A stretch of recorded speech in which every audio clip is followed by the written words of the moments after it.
This episode of the Let's Talk Data podcast series, Get the Most from Your S/4HANA Implementation with High-Quality Data, features SAP's Directors of Go-to-Market and Strategy for Enterprise Information Management, David Quirk and Paul Madai.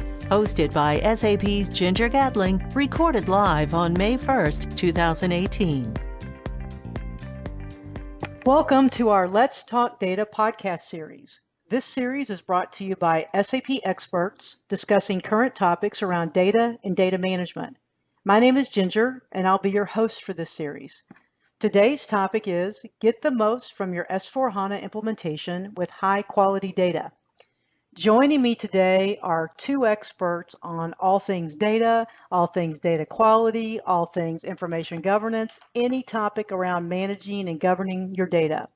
Both have been around SAP for a while, and if we added up how long the three of us have been around SAP, it would be a really, really long time.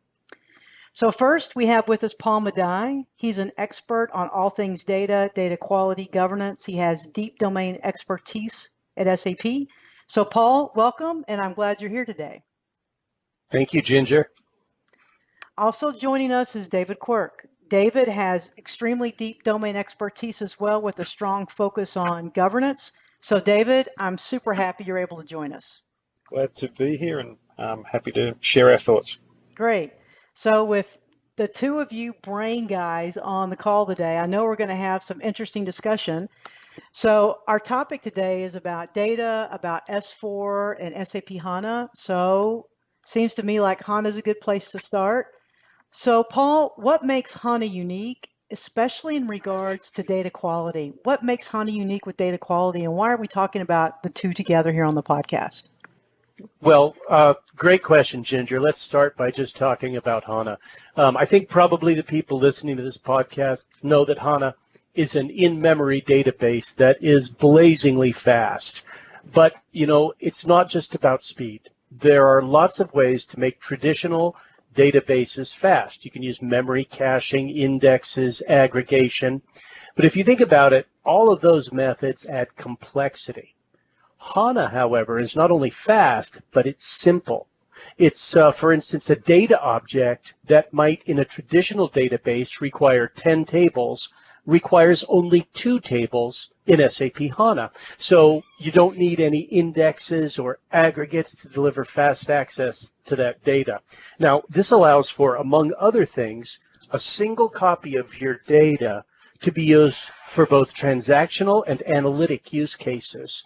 In fact, actually, HANA created a whole new market category, translytical databases. And even the analyst firm Forrester recognizes this, and they now produce one of their well-known Forrester waves specifically about translytical databases. And of course, SAP is the leader in the Forrester wave for translytical databases.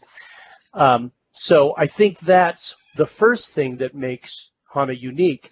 But David, are there things that make HANA unique with respect to data quality, data management? Most certainly. The thing about HANA is that it's more than just a database. It's an application platform, including a lot of features that are unique to such a platform and built right into the framework of HANA itself. So data ingestion, data improvement capabilities. We'll talk a lot about those in reference to this call as well. A lot about data quality, data integration features from where the customers would come to expect existing in our products, being increasingly built directly into the HANA framework, as well as that native HANA features to support other business use cases. Predictive analytics, text analytics, spatial capabilities, and so forth. So what this allows is, as I said, it's more than just a database. It's a platform for building both SAP applications and custom applications on top. And in fact, that's what SAP has been doing and continues to do.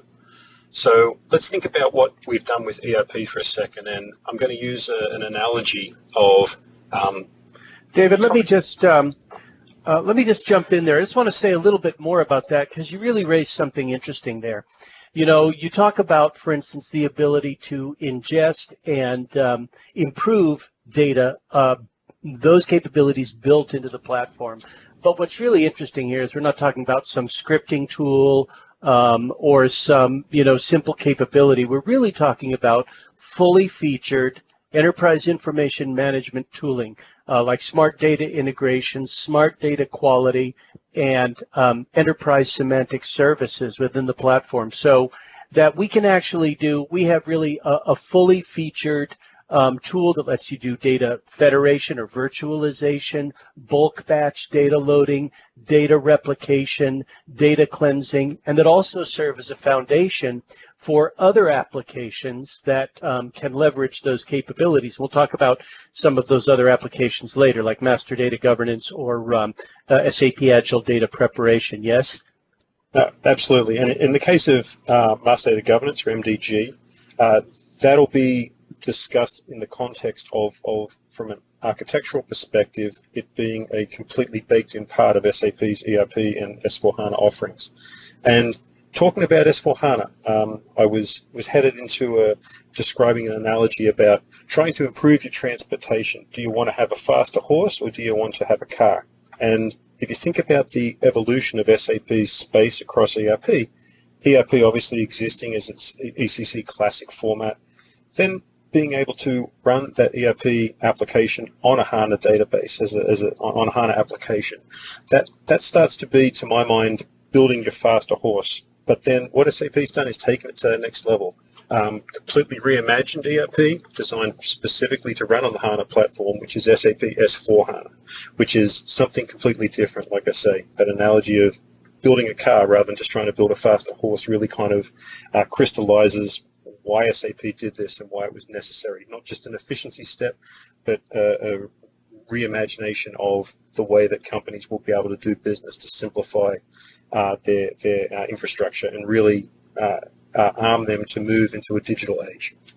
Yeah. I like to call S4HANA a post modern ERP. Because it really is a different kettle of fish than what we've seen before. So we have a digital core that has that basic back office functionality, but made more efficient. And those are areas of the business where you can't really innovate your way to success. You're not going to keep your books any better than somebody else. That's not going to make you successful in the world.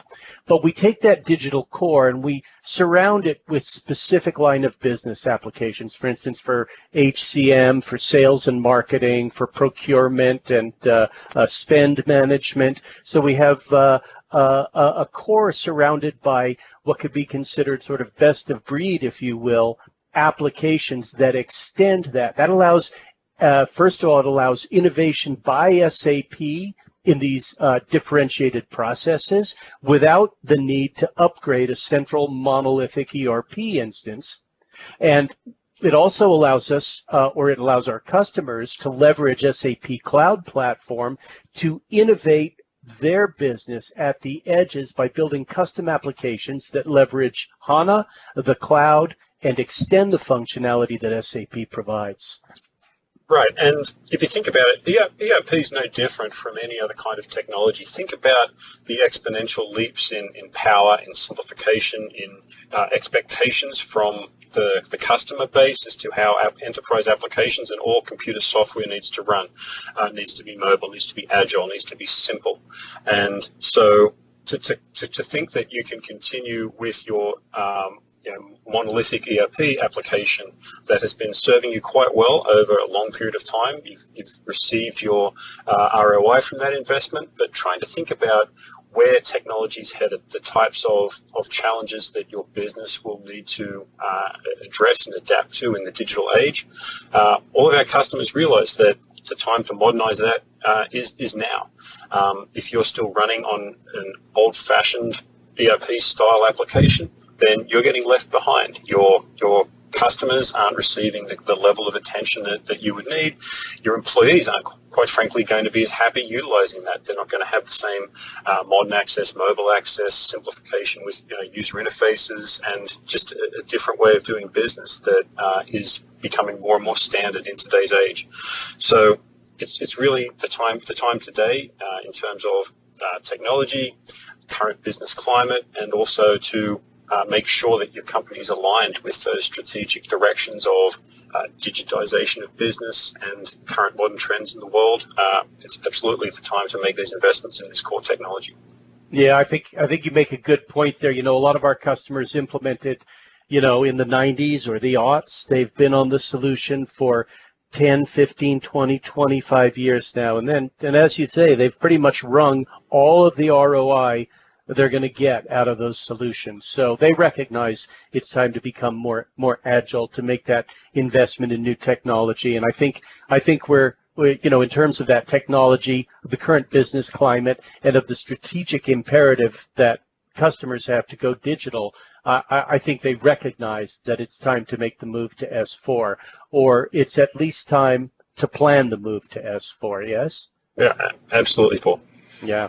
And if we think about those customers that did implement back in say, the 90s, maybe because they were, planning for Y2K, or in the aughts, if we think about how those old implementations were conducted, really, the thinking at the time was, hey, let's just dump all of our data into SAP and we'll sort it out later. And I think that was especially, maybe not exclusively, but especially true of those customers who were implementing ahead of Y2K.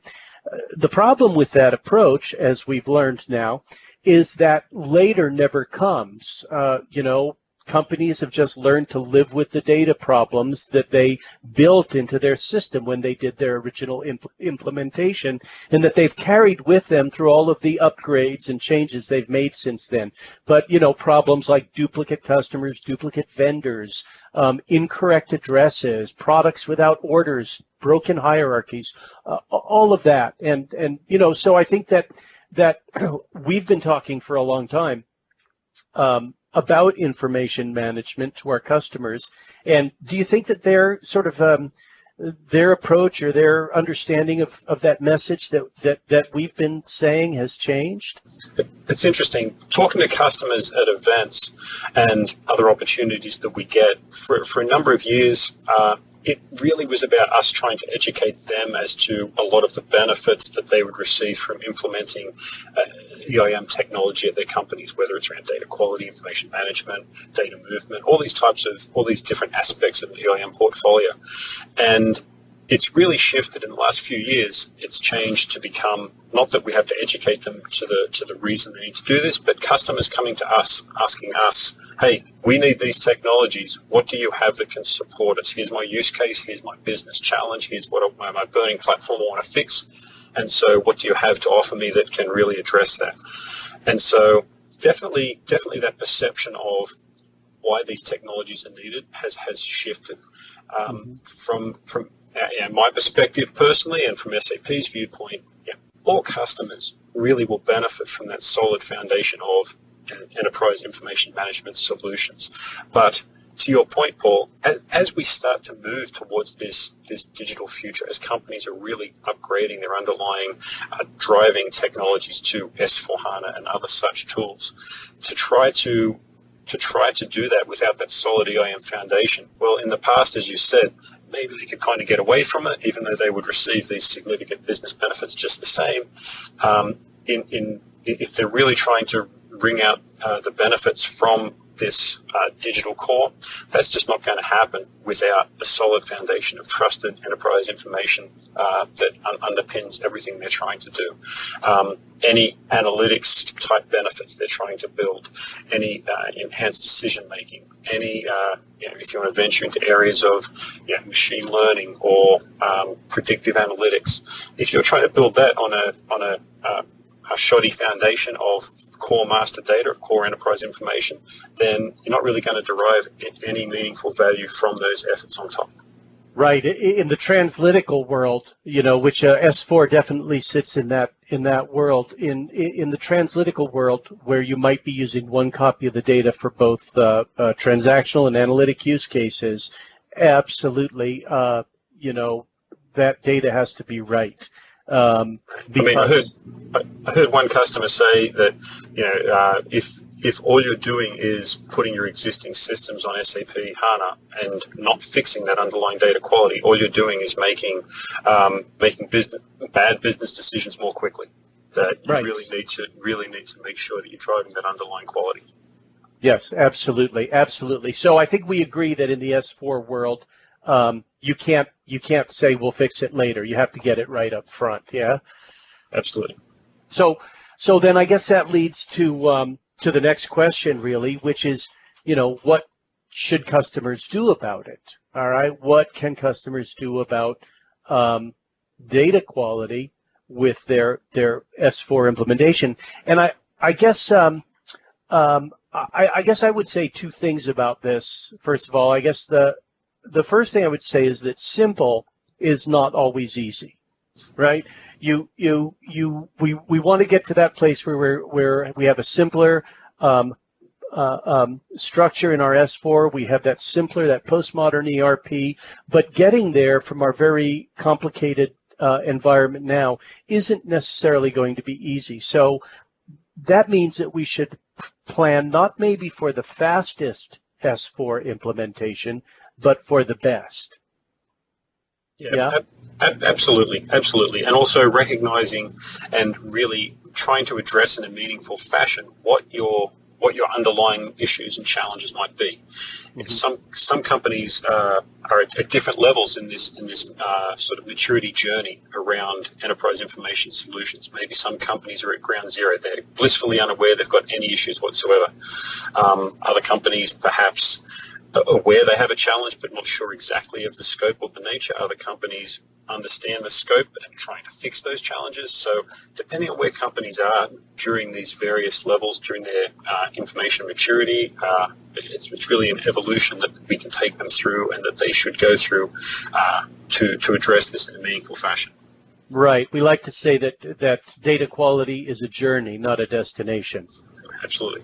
Yeah. So then, that being the case, the S4 implementation should be seen as an opportunity, not just to move to a new platform, but to use that as a trigger for really making sure that you have the right data quality, information governance initiatives in place in your organization so that you'll actually get the most out of S4. So, some of the things that I talk to customers about, and I'm sure you have some ideas of your own here, is start with what you have. Okay, well ahead of maybe the migration project even, but as soon as you can, start with what you have. Profile your data, catalog your data, discover where you have data quality issues, and start working to fix those now. Don't wait until S4. Absolutely. And sorry, Paul, and just one thing on that point too is that often companies there will be people out there that are listening to this that are trying to implement maybe an EIM program at their company and are struggling to get that top level, C-level business buy-in for justifying a business case for this. And so, firstly, hopefully this discussion is going to arm you with some of the things you'll need. You have, firstly, a business imperative, that digital transformation, which is something that is really non-negotiable as far as I'm concerned with driving this. But also, as you said, Paul, start with what you have. Profile, catalog your data, figure out where the problems might be. That's not such an invasive thing. We're not saying that you have to, on day one, commission a huge influx of from a project and from a people days perspective to try to drive this.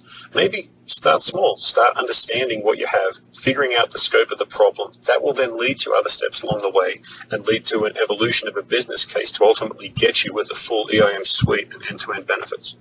Yeah, one of the tips that I like to give people is to say, be an advocate. I remember many years ago, before I was aware of data quality issues, I was working on an implementation, and there was this one guy, and he would talk your ear off. He would get you in a hall, he would get in every meeting, and he'd talk about the need for addressing data problems. And he wouldn't let it go. It got to where you started to avoid him. But eventually people started listening, and eventually people got what he was saying, and he actually won the day. And they implemented data quality as part of the implementation. So that's my number one tip is be an advocate. Put data into every implementation discussion, every roadmap meeting, every time you talk about the project. bring up the subject of data quality, and eventually that message will get through. Yeah. I have a question for you guys along the lines of what you're talking about. Moving to S4 and the different platforms we have. And I think, David, earlier you mentioned we have things like predictive and spatial, these other capabilities. Does data quality have any impact on the expanded foundation capabilities, or is it really just about the traditional transactional, not the analytic part? Or where do we stand on that? Like, is it going to help me with like other innovative things that I would enhance on top of the core? Where does it fit? So I would start. There's actually a mission statement that we've been kicking around from our team around what we see EIM and what we see EIM as being for our customers, and it provides the ability for our customers for having trusted information ready at the point of impact to run and innovate the business. That's the essence of the mission statement that we've been sort of working on for the last couple of years. And no mention in there of data quality, no mention in there of technology. Really, it's about providing that trusted information at the point of impact to run and innovate the business. And that point of impact is different depending on who you are in the business. For somebody working on the shop floor, that point of impact is making sure that they have the right amount of material to keep their production lines running. For the CEO of the company, it's making sure they've got information at their fingertips so that they can drive decision making that might be a strategic new direction for the company, or a marketing campaign, or whatever it might be. So that it's across everything. The way I see it, Ginger, is not just one particular area, not just analytical, not just transactional. It affects everything. And I would add to that, it's not just about data sitting in your core ERP either. Everybody knows that, customers are being flooded by data, all kinds of data, from social data to sensor data to, whether it's marketing lists, whatever it is, there's way more data that needs to be leveraged within the company, and that means that it needs to be managed, it needs to be governed, it needs to be secured, and it needs to be available where it's needed to the people who need it in the way they need it. We had another podcast on spatial and that Matt Zenas did, and it was really good. And there he was talking about how the governance, Paul, you were just mentioning, of how, for example, if we're having a spatial application where we're seeing, for example, where these assets are, traffic lights are, and we're making decisions based on that, on how we need governance. He said auditors are starting to come in and say, where did you get that data point from? And I guess it would go back to GEO coding that would come in. So, Paul, kind of like you were saying, that the governance, I guess, is just going to grow with this over time, right? Is that how you see it? That's right, on all aspects. And, one of the things is we actually have tools that cover those governance those governance activities across all data types. This is something that SAP thinks about very seriously, and we build into our products. So yes, that for instance, an important thing is lineage with data, is understanding where that data came from. If I look at a report and I want to know if that number is trusted, I need to know its source, and I need to know where it's been and who's used it. Yeah. Yep. With lineage comes impact analysis, which is really an actionable step as well.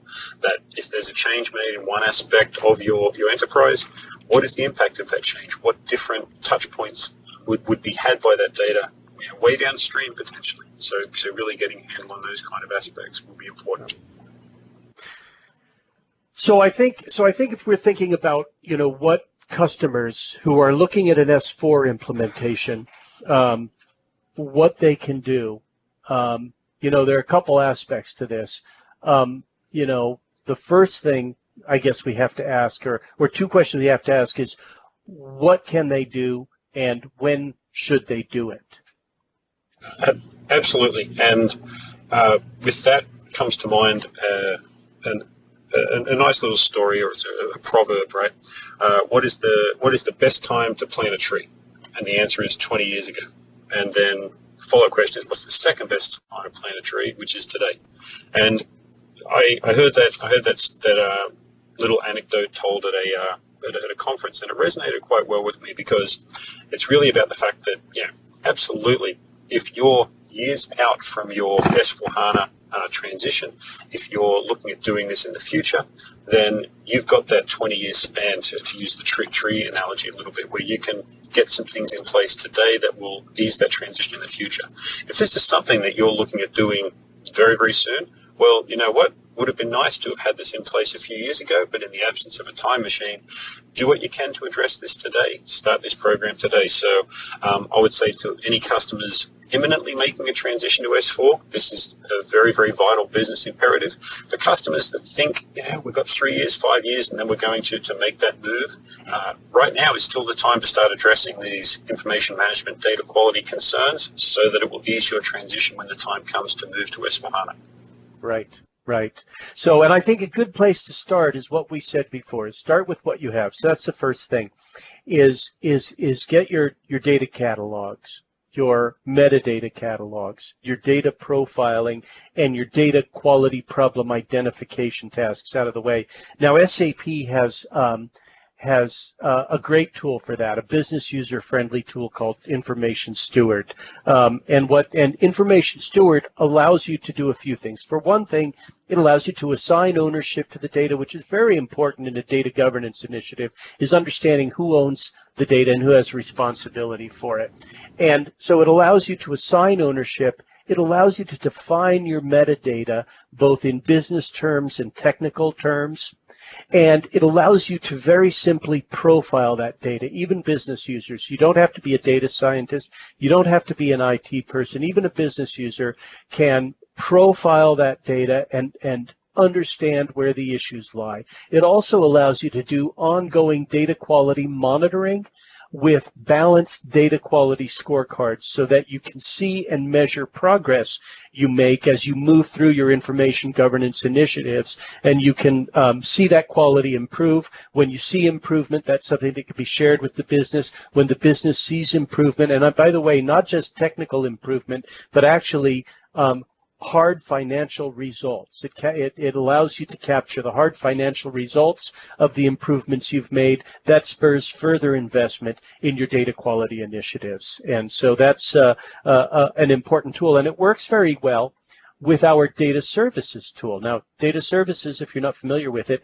is an industrial strength, market leading data integration and data quality solution. Okay, so it allows you to do your ETL, your ELT, your extract transform load or extract load transform.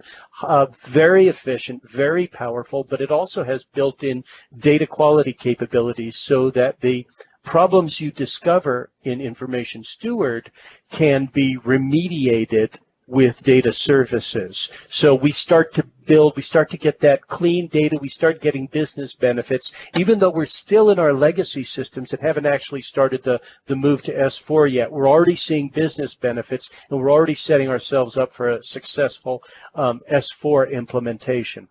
Absolutely, and in fact, Information Steward, I like to consider that as really taking the underlying power of data services and putting that in the hands of your business users. It's really important to make sure that people that understand the way this data is being used are the ones that are really interacting with that data. And it's not just an IT function where somebody is running with a spreadsheet of data to correct something or to look at some problem in the back end, but rather somebody who can really, in a meaningful fashion, understand the business value of the elements they're touching.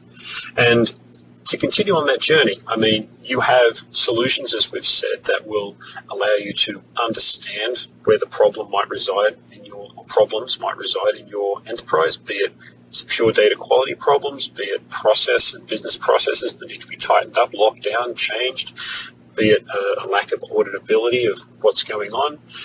So you identify your problems, you then correct your problems. But if that's all you do, then you've got a pristine set of data right up until the next day after that process ends, in which case that data quality will start to degrade again over time. Mm-hmm. So that's where the master data governance aspect of SAP's EIM portfolio will come in. Our tool that is our master data management, master data governance tool around driving that high level of enforced quality of your master data moving forward. So really the walls of the castle to keep that data protected and clean inside the systems as you've derived these benefits from cleansing your data, from improving your data, deduplicating your data. MDG will take the learnings that you've had through those first parts of your project and apply those to what you want to have as your governance rules moving forward. So let's just say that through your profiling exercise, you identify a certain field that is seen to be a critical business driver for your company that is only being populated in 70% of a particular type of master data, 70% of your material records or your customer records, whatever it might be. Well, addressing the business problem as to why not 100%? What happens to that other 30? Let's make this a required field so that no material master record would get created without this field being populated, and make sure that the appropriate person in your organization is the one that is entering this information, so there's an attention to quality. Effectively, what MDG will do is provide that framework, that structure, held together by workflow, but making sure that the right role in your company is touching the right data at the right time in a process that will be governed, controlled, audited, and defined as you need it based on the business needs that you want to address with your master data. So a great solution for ensuring that that master data is kept in an ongoing quality type fashion. Yeah, and I think that something you say, audited, that the process is audited is increasingly important in a world where data is increasingly regulated. So I think that auditing is, and you know, one thing I like about master data governance is that it's built in. It uses the inbuilt data structures that you're using for your business processes. It's built in. It's not a completely separate tool set. It uses the familiar SAP structures and interfaces and workflow and the things that our customers are already using. So it's a natural fit. But it's also not just limited to SAP data. I mean, that data can be managed centrally through a governed process, but it can also be distributed out to local systems or other non-SAP systems with appropriate mappings, right? And it can also be consolidated from multiple sources. Absolutely. I mean, we delivered the master data governance product with a lot of alignment to SAP data models and data structures, because we know our own data models and data structures within SAP, and our customers have those data models and data structures and core pieces of master data that are central to their businesses and their ERP systems that are the heart of their transactional processing. However, we recognize that as much as we would love all of our customers to only have SAP technology within their enterprises, that you will have other systems, other heterogeneous aspects to a landscape, legacy systems, other different solutions to address different parts of your business.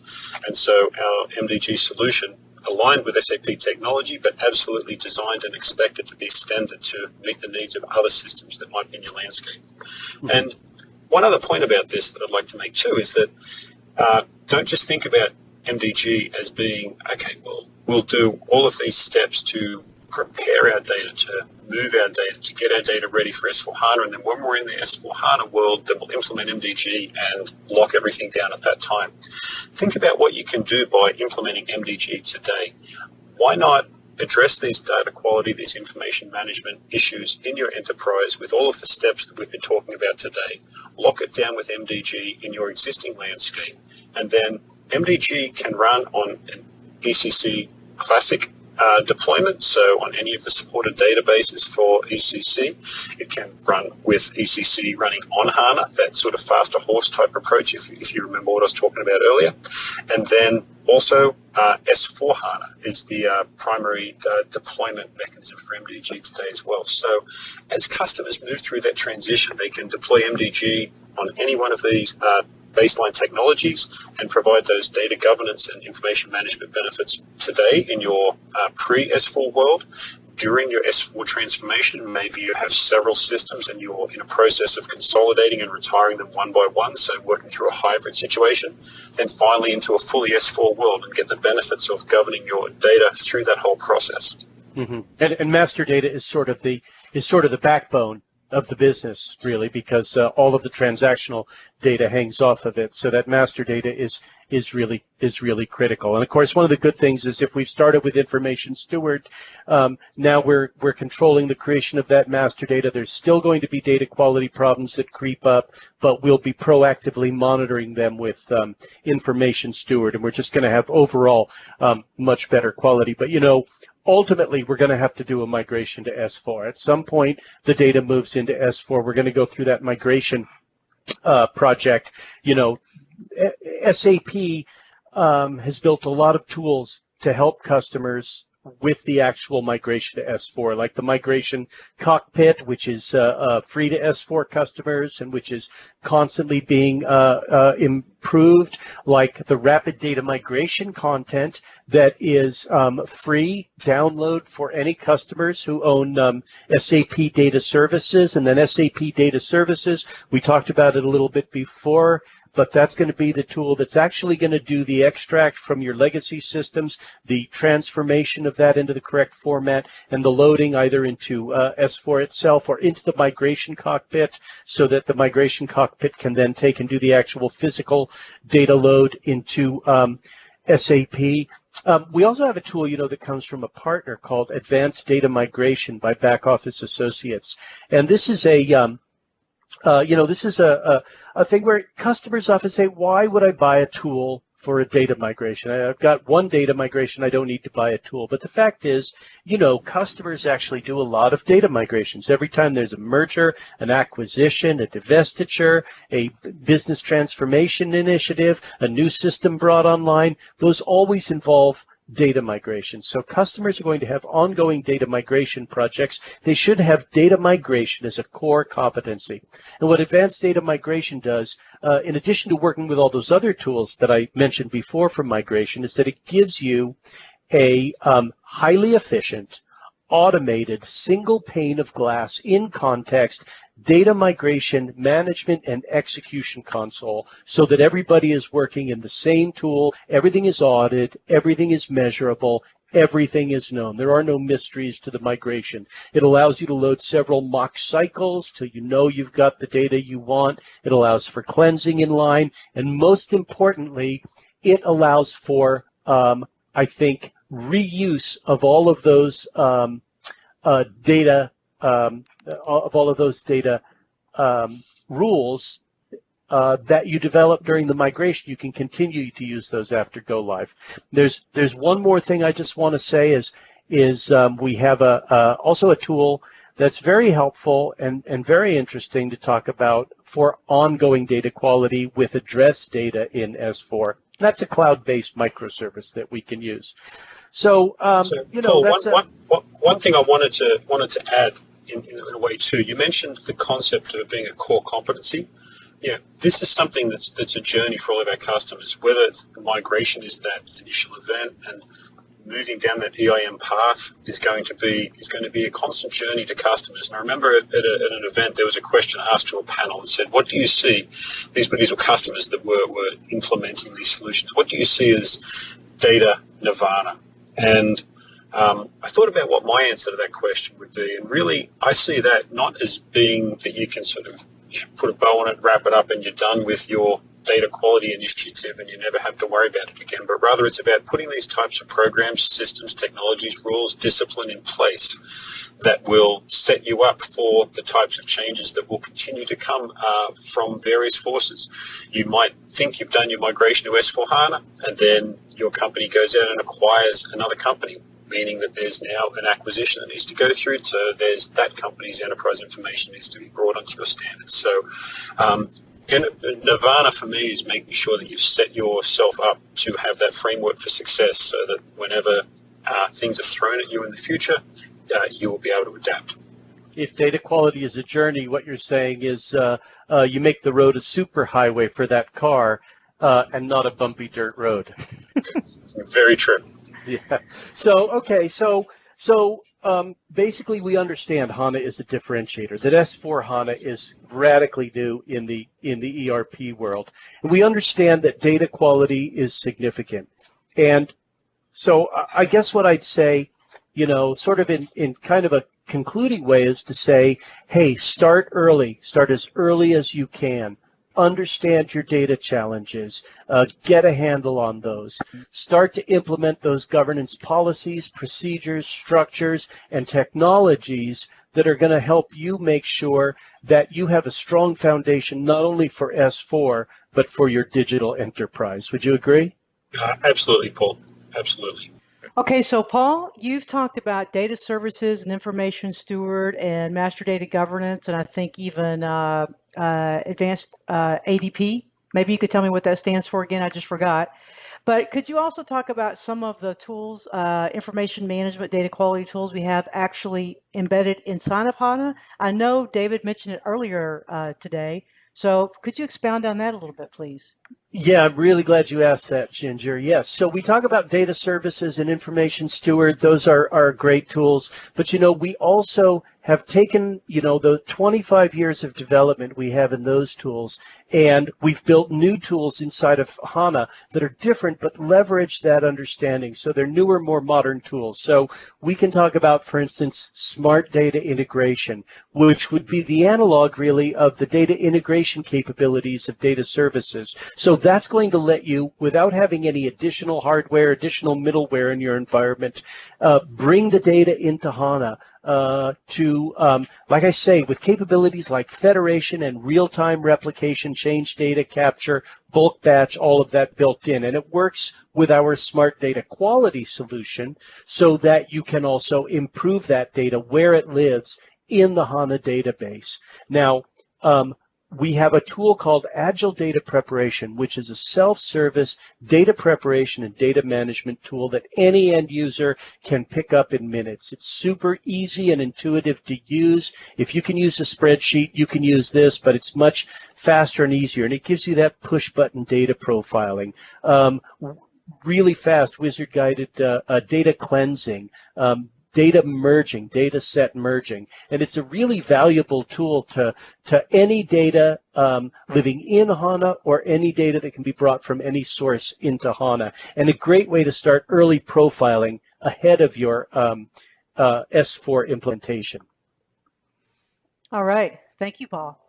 Where would customers go if they wanted to know more? Go to sap.com and go to the Enterprise Information Management area if I'm listening and hearing about these tools for the first time. What do you guys recommend? That's actually a great place to start. That's the best place to start is just www.sap.com, and under products, technologies, you can look for Enterprise Information Management. Okay. All right.